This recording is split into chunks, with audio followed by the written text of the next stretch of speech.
એક પતિએ પોતાની જ પત્નીને પાગલ કહીને હોસ્પિટલમાં મૂકી દીધી.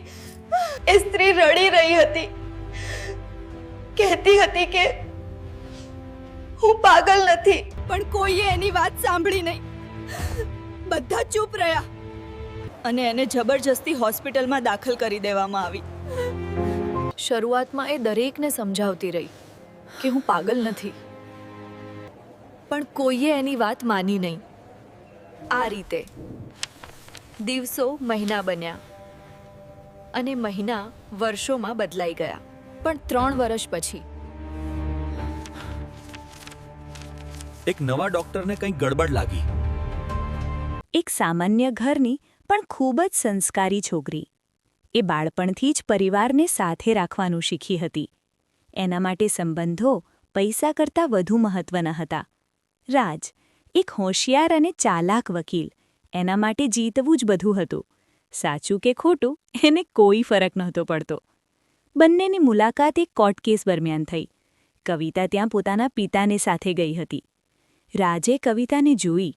એની સાદગી એને ગમી ગઈ. ધીમે ધીમે વાતચીત શરૂ થઈ. ફોન પર વાતો, મેસેજ, મુલાકાતો, અને થોડા જ સમયમાં બંને એકબીજાના ખૂબ જ નજીક આવી ગયા. કવિતાને લાગ્યું એ આ જ માણસ મારા માટે બનાવ્યો છે.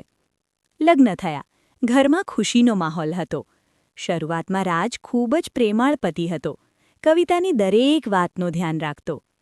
પણ થોડા સમય પછી રાજના અંદરનો અસલી ચહેરો બહાર આવવા લાગ્યો. એ હવે કામનો બહાનો બનાવીને મોડું આવતો, કવિતાથી દૂર રહેવા લાગ્યો. એક દિવસ કવિતાએ રાજને પૂછ્યું, તમે બદલાઈ ગયા છો, કંઈ થયું છે? રાજ ગુસ્સે થઈ ગયો અને બોલ્યો, તું વધારે વિચારે છે. આ જવાબથી કવિતા વધુ તૂટી ગઈ. એક રાત્રે કવિતાએ જોયું કે રાજ કોઈ અજાણી સ્ત્રી સાથે કારમાં બેઠો હતો. એનો વિશ્વાસ તૂટી ગયો. પણ એણે હજુ પણ વિચાર્યું કે હોઈ શકે કે હું ખોટું સમજી રહી છું. પણ હકીકત તો કંઈક બીજી જ હતી. રાજનું એક છુપાયેલું સંબંધ હતું અને એ કવિતાથી છુટકારો મેળવવા માંગતો હતો. પણ ડિવોર્સ લે તો એને મિલકતનો અડધો હિસ્સો આપવો પડે. એટલે એણે એક ખતરનાક પ્લાન બનાવ્યો. એક દિવસ એણે કવિતાને દવા આપી, જેના કારણે એ થોડી ગભરાયેલી અને નબળી લાગી.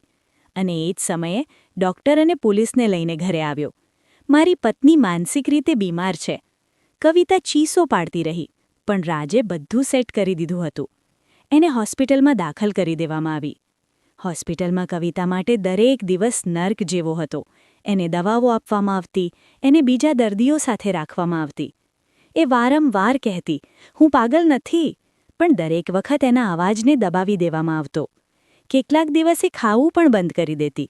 એને લાગતું કે હવે જીવવાનો શું અર્થ? પણ પછી એને પોતાની માતાની વાત યાદ આવી કે ક્યારેય હાર ન માનવી, અને એ ફરીથી લડવા લાગી. બહાર રાજ પોતાની ગર્લફ્રેન્ડ સાથે મજામાં હતો. એ પાર્ટીઓમાં જતો, નવી કાર ખરીદતો અને લોકો સામે એક સારો માણસ બનીને રહેતો. સમય પસાર થતો ગયો. 3 વર્ષ વીતી ગયા. એક દિવસ હોસ્પિટલમાં નવા ડૉક્ટર આવ્યા, ડૉક્ટર અજય. એમણે કવિતાને જોઈ. એની આંખોમાં એક અજીબ સત્ય દેખાયું. એમણે કવિતાથી લાંબી વાત કરી અને એ સમજાઈ ગયું કે આ સ્ત્રી પાગલ નથી. એમણે ગુપ્ત રીતે તપાસ શરૂ કરી. જૂના ડૉક્ટરોને પ્રશ્ન પૂછ્યા, ફાઇલ્સ ચેક કરી, અને પછી એક મોટું સત્ય બહાર આવ્યું. બધું ફેક હતું. રિપોર્ટ્સ ખોટા હતા. રાજે પૈસા આપીને બધું કરાવ્યું હતું. ડૉક્ટર અજય શોકમાં આવી ગયા. એમણે તરત જ પોલીસને જાણ કરી. પોલીસે તપાસ કરી અને થોડા જ દિવસોમાં પુરાવા મળી ગયા. રાજને ધરપકડ કરવામાં આવી. જ્યારે પોલીસ એને લઈને જતી હતી ત્યારે એ પહેલીવાર ડર્યો હતો. કોર્ટમાં કેસ ચાલ્યો. કવિતા પણ હાજર હતી.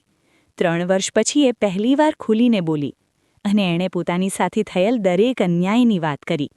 જજ પણ ચોંકી ગયા અને અંતે રાજને સખત સજા મળી. અને કવિતા હવે એ મુક્ત હતી. પણ આ 3 વર્ષે એને બદલાવી નાખી હતી. હવે એ હજી નિર્દોષ છોકરી નહોતી. એ હવે મજબૂત બની ગઈ હતી. એણે નક્કી કર્યું, હવે એ પોતાની માટે જીવશે. સમય જતાં કવિતાએ પોતાની નવી ઓળખ બનાવી અને એક સફળ, આત્મનિર્ભર સ્ત્રી બની. અને રાજ, જે જેલમાં પોતાની ભૂલનો પશ્ચાતાપ કરતો રહ્યો. યાદ રાખજો, દગો આપનારને કદાચ થોડા સમય માટે જીત મળી શકે, પણ અંતે સત્ય અને ન્યાય હંમેશા જીતે છે.